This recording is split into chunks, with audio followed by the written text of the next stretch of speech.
Hello everybody and welcome back to another YouTube video. So today we are going out to some arena hire, but we are taking a very special horse and this video will be focused solely on that horse. You saw everybody in the last video, so this video is all about Blondie.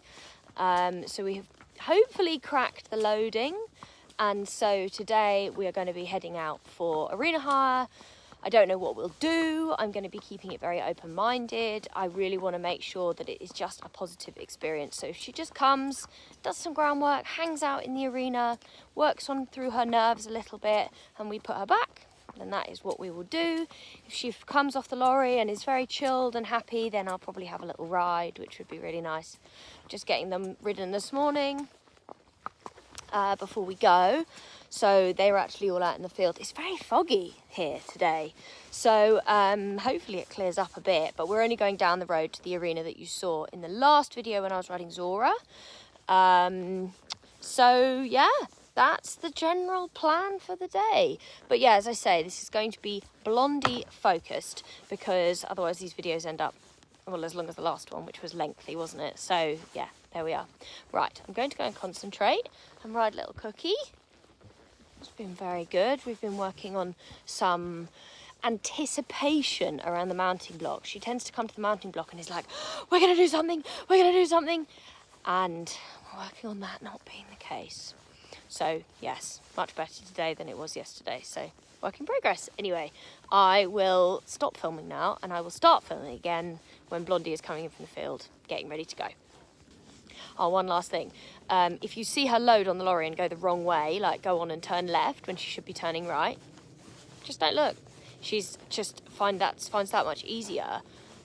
So that's what we did when we were loading, and so that's what we're going to be keeping doing until she can work out how to go on and turn right. Whether it's an old pattern from an old lorry or there's something physically that makes she find it difficult to walk up the hill.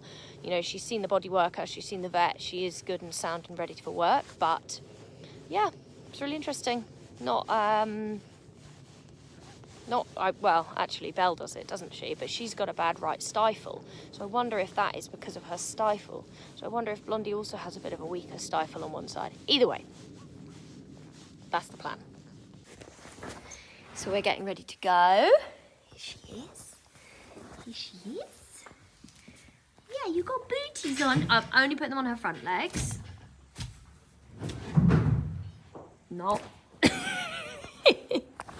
So we've actually just taken Belle and Boots over for jumping. They were very good, both of them.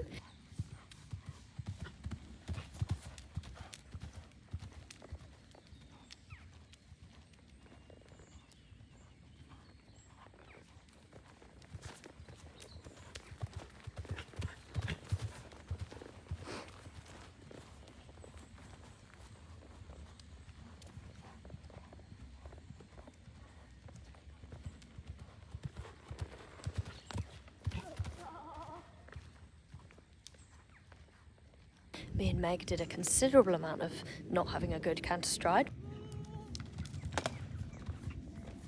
But that's it's all a work in progress. And I've managed to really hurt my thumb leaning on one of the young horses, and she's really tricky and she was a bit worried, and that's why we're only at that stage. But I've whacked my thumb. And here we have Zora, who thinks Meg's going to give her a snack, in her British Horse Feed's brand new rug. You look so smart.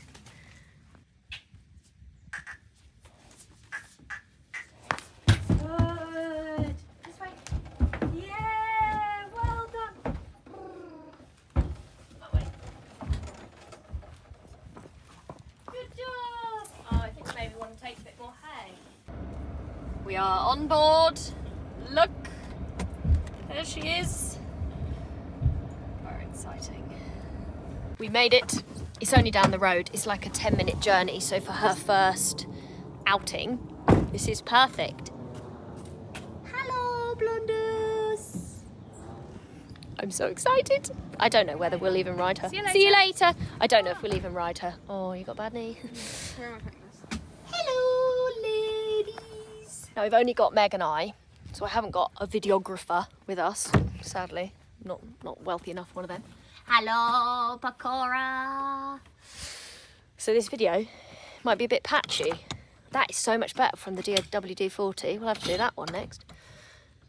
Yeah, if this video is a bit patchy, it's because we can't multitask particularly well. So here they are on the lorry. Saddle is on. Beautiful Equitex. This is the, I can't remember what colour it is. It's nice though, isn't it? I've given up on the colours.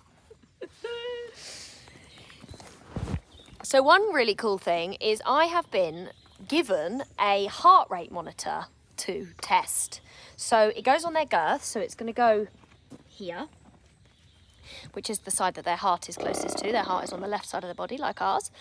And it's going to like look at her heart rate all the time that I'm riding her. So yeah, it's quite cool. There's a company called Enduro Equine. Well done, everyone. That was, Blondie just put her head under Zora's and smacked her on the head. Lovely, aren't you, to each other? But it's very cool because it means that we can look at her heart rate while we're riding and know whether she is done enough, stressed, not stressed. What are we doing? Oh, and this is why I can't video. Poor Zora. So, yep, that's it. Yeah. So you have to wet their coat ever so slightly to start with. Blondie, keep your head straight. Blondie, keep your head straight. Your saddle's going to fall off.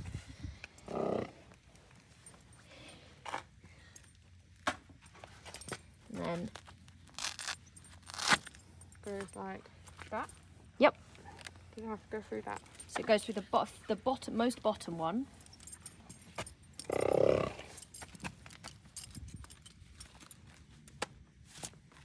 It is a bit tight with the old sheepskin, but it's meant to be tight.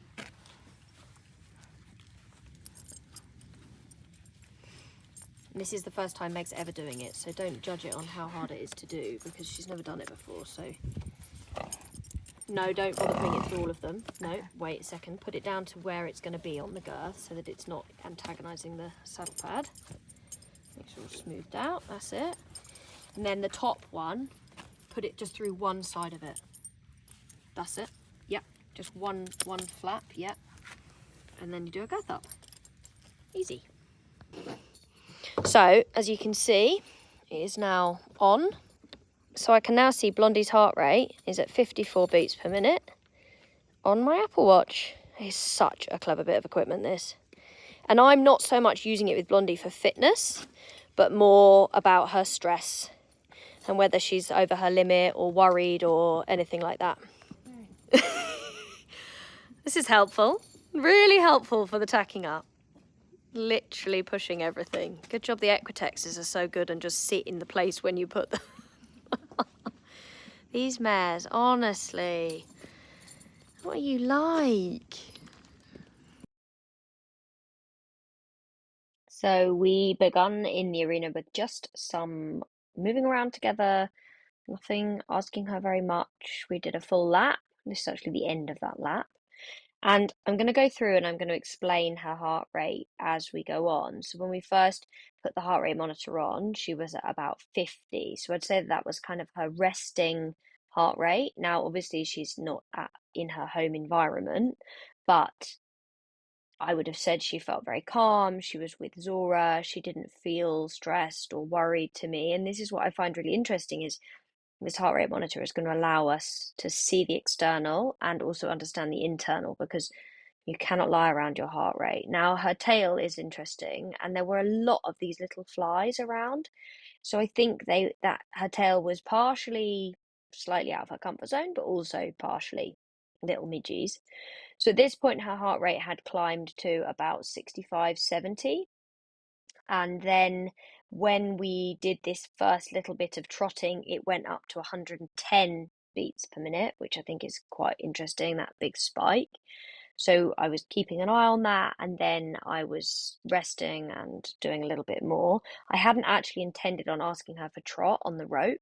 She kind of offered it quite naturally, which I think was lovely because previously her ability to go forwards was really slim. So yeah, I felt very proud of her in this moment, and her heart rate went right back down after this first little trot. Her heart rate went right back down to 77, and that kind of remained her like active resting heart rate as such. So resting, standing by the lorry grooming Zora was 75. No, sorry, 50. And then now it's that slightly higher. Here I am describing how I, in fact, think that I'm the one that needs the heart rate monitor, and I'm taking a big deep breath to try and regulate myself a little bit more because quite excited, quite kind of anticipatory of what was about to happen. So after we did our little bit of groundwork, moving her feet, just checking in with her body, I popped on her bridle, and I still didn't feel like there was anything particularly stressful going on here. She felt very good, very happy. There was one other little spike in her heart rate around this time, went up to about 90, but still not high and hard. I am still learning what her resting, what her working heart rate is, but I'm kind of working out that around 70 is kind of her active walking heart rate, and then above that it changes from there, and I will keep updating you on the heart rate as we go through. So I went to the block, moved the block to the wall, because this is what we do when we do the mounting block with the groundwork. And as you can see, she was a little bit unsure about something on the outside of the arena. There was like a bench on the far side of the fence, and she was just quite aware of what that was, but she was still here and able to come and present the mounting block, which was really important for me because I felt like I really wanted to ask her, are you ready for me to ride you? And she was very patient. She waited, she had her little snack, and then off we went. And I was just so pleased with her on this day. See my face in a moment. It's like all the hard work paying off. Just like a kid in a sweet shop. And it just feels so rewarding to have got to this point and for her to feel happy enough that she was able to, come to this arena, do this in a really happy way. You know, there was no moments of really distressed horse. I didn't have to force her to do anything, make her do anything. You'll see in a moment we do a little bit of work and she's very happy, and there are some moments when she kind of slows down on her own, and I'm really noticing that about her. There are some moments where she kind of just slows herself down, regulates herself, and then we keep going. So at this point, her heart rate was at about 67. It really wasn't very high at all. And then, in fact, there was a period where it went right down. So it went right down to 47 when we were walking.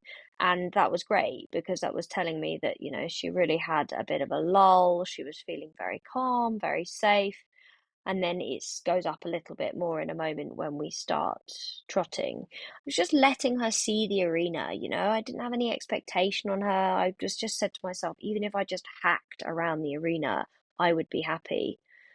And there I am, just checking the heart rate. It's at 58 at this point, so really, really steady. And that was such a confidence boost for me because, you know, their heart rate can't lie, and sometimes a horse's behavior will feel or seem different to what you think it is, but this is an amazing way of really showing exactly how she truly felt.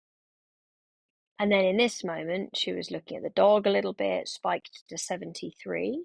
So it's kind of this fluctuation between this 50 and 80 mark when we're just in this walking phase of the session. But for me, if I'd got on or I'd brought her to the groundwork and her heart rate had been over 100 straight away, I wouldn't have got on. I would have just stayed on the ground.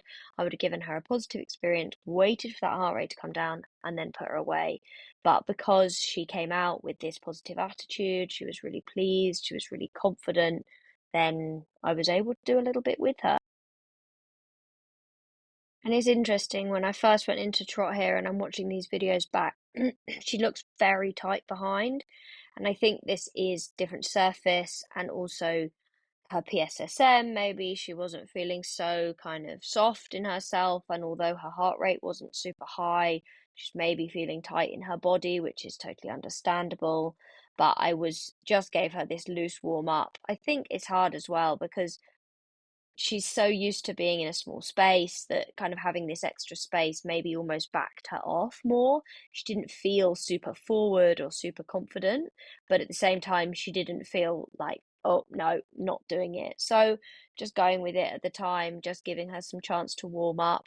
I think she has some history in her body previously from maybe not feeling so good, but it's not something that it's very easy to kind of quantify because of the PSSM. But she was really happy to just move forward with me, you know, blowing out and generally softening her neck in places. This was one moment where she just said, I need a break. And she's quite quick to do that. And sometimes I find it quite frustrating, but also there are times when I have to realize that you know, she very much steers the ship and it's okay. And I've just learned to be very kind of okay and not get frustrated. And it's interesting because at that moment, her heart rate was slightly higher. So there are moments when it goes down and then moments when it comes back up. And so I wonder if maybe her heart rate had just gone a bit out of her comfort zone almost, and she just needed a moment to re-establish that. But we just worked between the fences. We didn't jump any jumps. We didn't do any poles, nothing like that. I was just really letting her find her way around the arena, not asking too much of her. Lots of praise, lots of checking in with myself. And the fact that we managed any amount of being positive and forward and happy about me guiding her was just huge. Like there, you saw her slightly backing off. I could just wrap my leg around her and say, can you try a little bit? And she did keep going. I think the tail is a big indicator for this horse, and it's interesting because in this session where we are doing positive things but in a different environment, the tail is quite consistently swashing. And I think no doubt that there's a reason for that, and that's just part of her and part of her telling me how she was feeling. So here I was just giving her a little walk break. It's very important that she gets lots of breaks. She doesn't like to kind of continue too much, but really proud of the fact that when I asked her to go, she now goes. There's been times previously and still times now where I say, could you go? And she goes, no, you can stick it. So the fact that we got this positive trot transition was really great. So I think I go and have a little canter. So I just kind of warm the trot up and off we go to canter. And I don't do very much. She's not very fit at the moment. This is part of her fitness, as in getting her out to a bigger arena. Being able to just do some loose work like this is going to be huge for her and hopefully really beneficial. But the canter felt good. It felt active. She felt quite happy to keep going. There, she brought herself back to trot. I just allowed her to come back to trot. I'm just not in the market for making this horse do anything, and it's quite a hard one because, you know, she kind of has this feeling in her of I can't, she has a lot of doubt of herself and doubt of her body, and I think it's because her body hurt for a long time. But now you can see that she's quite happy to go and do little bits. Here, she came back to me a little in the trot, so I just squeezed and asked her to keep going. And you can see this kind of up in the neck feeling. And I'm just not pulling on my reins. I'm just trying to reward her when she does go. So kind of this balance of her finding it hard, me rewarding little bits, her trying. And then I said, okay, this is good. I think I've done enough. She went past that sticky point that she had stuck at before, which for me was really important because I didn't want to kind of do the exact same again, her get stuck next to Zora. But I was really pleased with that small bit of work that we did. And I stopped and gave her a reward because I was so proud of her. But that was all I did. All of what you have seen is all of what I did. As you can see, it felt like I've just jumped double clear at the Olympics because I'll be honest, I never thought I'd see this day with Blondie. Not too stressed. Nice and easy. Literally. Come on, Blondie.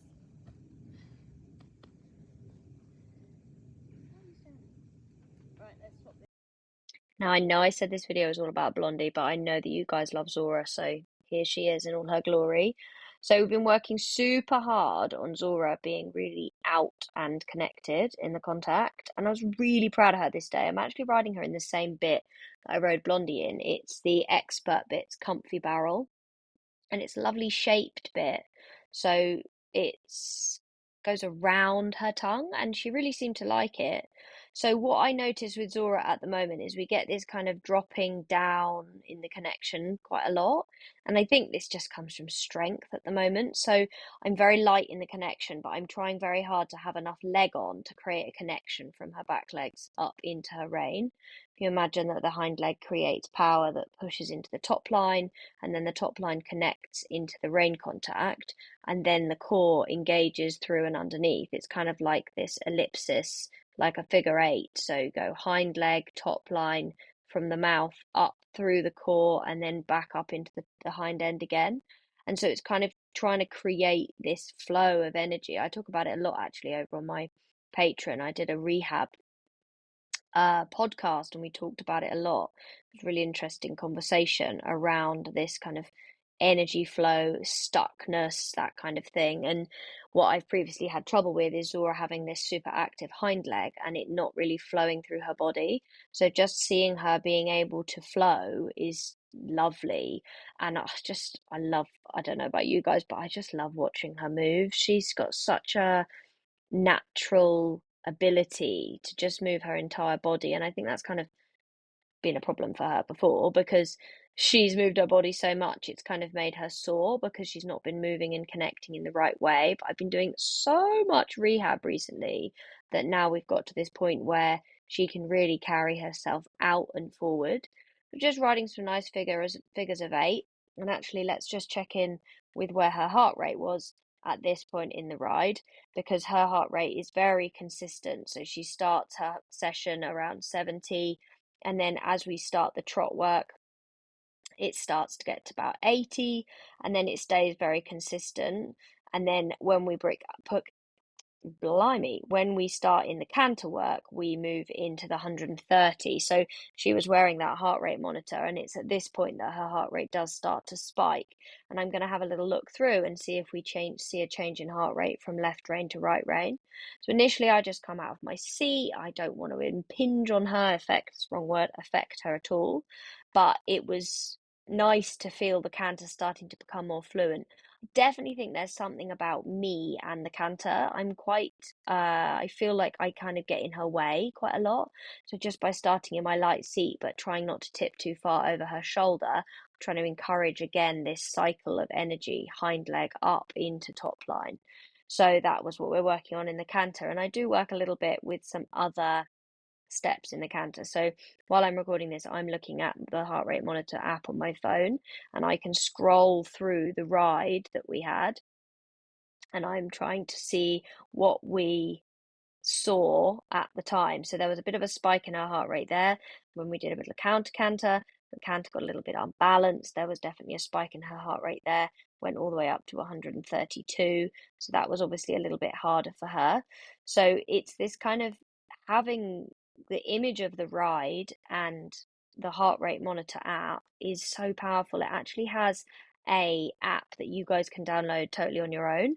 You don't need the heart rate monitor and it will track your ride. So it will track how far, for how long, and they're starting to bring out gait analysis. So it'll say how long you've been in walk, how long you've been in trot. There I am, just checking her heart rate there. Because I'm also using this with Zora for fitness because I do want her to shift a few pounds. So here I am talking to Meg about how her heart rate has actually come up in that moment, and I'm glad of it. And that's not a bad thing that it has raised. So that was her heart rate on the right rein. It got all the way up to 132, sorry, left rein. And now I'm very interested because now when we are on the right rein, her heart rate is slightly lower. So it's at 120 and then it goes down actually to 117. So maybe right rein, although I feel like the right rein is actually harder for her, maybe she's slightly stronger this way. It's really interesting to start seeing this, and I've not used it for long enough to know exactly the patterns, but so I'll just continue to use it, track the ride, see what they're finding difficult, easy. So here I went to do a little bit of counter canter, This is a really good exercise for creating more jump in the canter, which is something Zora sometimes struggles with. And as you can see, she found it very difficult. So here we go again. I collected her up a little bit more, so I connected her slightly more. But this is where I sort of see the canter go a little bit more staccato. And this is what I'm really trying to work on in myself, is not changing the canter in my own seat. This time I'm like, be soft in your hips, be soft in your elbows, keep moving with her. And I kept her going. I kept my leg on, connecting her. And I was really pleased that she was able to maintain that a lot better. And then I just changed the rein back onto the right rein again. So all a work in progress and all a learning, and it's so interesting to look at the app, to see the change, to see the improvements, to see what they find difficult, and have that reference point to go back to, because it's just such an amazing training aid. You can see if you went on the right rein and you suddenly saw a huge spike, that maybe you'd be saying, okay, actually there's a discomfort there's something different for the horse, they're not finding that so easy. Here I did a rather unsuccessful shallow loop around that jump. It wasn't such a wonderful bit of cantering from me. And this is what I mean. Sometimes when I move her, I tend to see the canter shorten, which is not what I want. But here she is having a wonderful stretch at the end. Here she's saying, stop holding my inside rein, Miriam. For goodness sake, I don't need you quite so hanging on. Good girl. Nice. Good girl. Yeah, Blondie. Yeah. Well done, everyone. Oh, Zora. Oh, why, I'm a lucky girl, right? I know obviously I've, bought Zora as a 3-year-old and made her myself, and Blondie obviously is Blondie, but it doesn't take away from the fact that I still feel very, very fortunate, and I'm so grateful to be able to do what I do and to share it. And the journey with Blondie, I think, has been so difficult, but even just to come here and do what we did and do that very small amount that we did just feels like the most enormous achievement. It's been, I didn't know if we would get to this point. I didn't know if this would take her so over her limit and that when you took her out she'd be so stressed. But thank you to my heart rate monitor, Zora, currently at 89, having just done all that canter work. Her recovery isn't very good at the moment, which is really interesting. Her heart rate doesn't come down very fast, but I think it's because she's not really very fit. But yeah, Blondie's heart rate, to have stayed at that normal range doing this, which I thought maybe might be out of her comfort zone, feels really, really positive for the future. I don't know where we're going to end up or what we're going to end up doing, but to be able to come and just start doing this feels huge. Still feels to me like if I try to make her do something, that she tends to kind of switch off on me a little bit. But it's getting better, and to the fact that I was able to have a trot and a cant around today in a really calm way. I mean, she doesn't go on the bit or anything like that because there's just no connection. The forward isn't there enough. It's just huge, and like just seeing her just casually having her boots on, in her head collar, it just couldn't be better. It couldn't be better. Right, I'm gonna get off Zora now. We're gonna take these guys home. They're gonna go back in the field. Happy Friday, everybody. Oh, they're swapping sides. Mind your head. Perfect.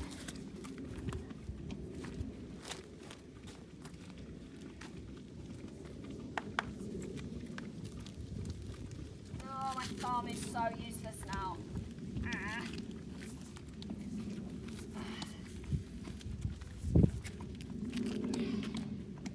It's like seizing,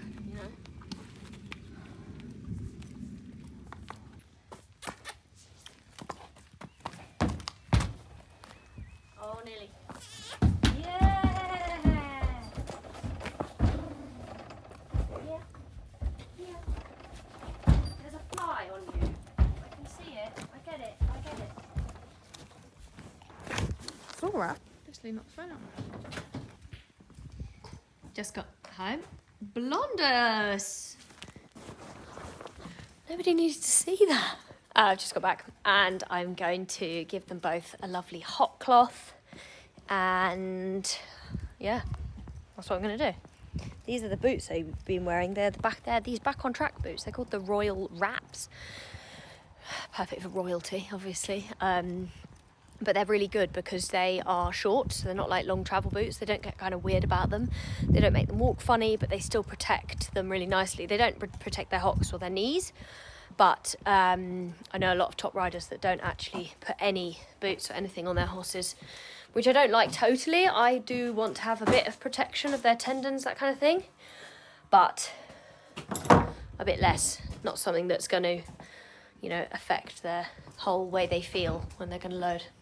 Not that anybody asked me about this, but there you are.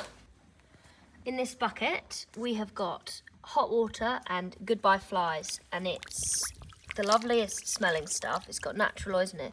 Look at my thumb, everyone. It's not good. Yeah, it's got natural oils in it, so it makes them all shiny. All shiny. Hi, hi. Happy girl. I know, I'm sorry. I know. I know.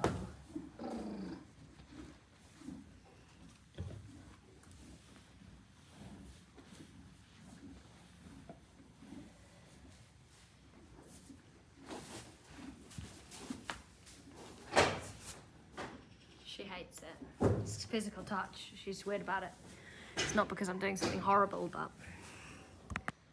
Blondie, was that awful? I'm really sorry. Is it going to be your turn soon? That's Dee Dee. She's 4 now. She's a big grown up. She got cut in the field this week on her hock and it's swelled up a bit, so she's had a quiet week. She's done a little bit of walking in a straight line, but nothing very exciting. And she's had some antibiotics. But I'm hopeful that she'll be able to get out and do some fun things soon.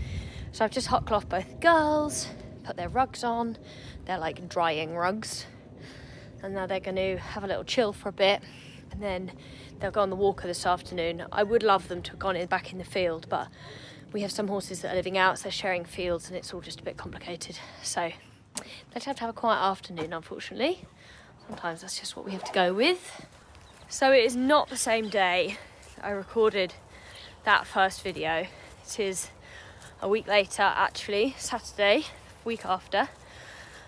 I just never filmed an ending to that video, and maybe it's quite interesting because I can kind of film a reflection of that momentous day with Blondie.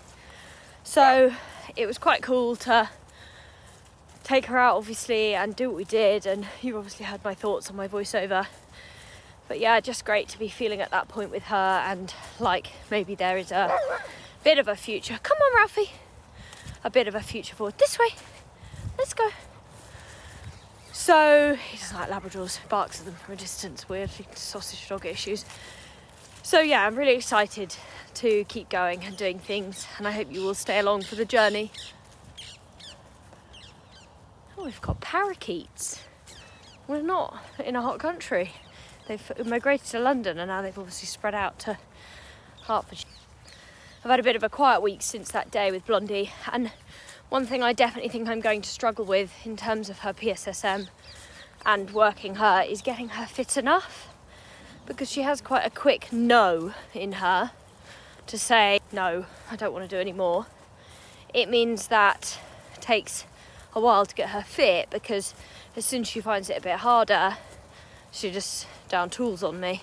So it's going to be a bit of a journey, but one that I am grateful of, the lessons I'm learning along the way, to be slow and consistent, but slightly difficult more journey than the usual. I thought I'd update you on my thumb. I didn't really talk very much about it in that video, but it turns out I actually think I dislocated it. Pretty bad. Now it looks very normal again, but it went like purple, yellow, and I do think there's some kind of slightly strange mobility to it now that I didn't have before, which probably means I ruptured a ligament. I saw my osteopath yesterday and he's given me some advice. So yes, all good there. Slightly dramatic and annoying, but one of those things with horses, I guess. I hope you are enjoying my more regular YouTube updates. If you have enjoyed this video, please let me know by sharing it on your Instagram. It means a lot. Don't forget to subscribe, and I'll see you for next time. Thank you so much for watching. Goodbye for now.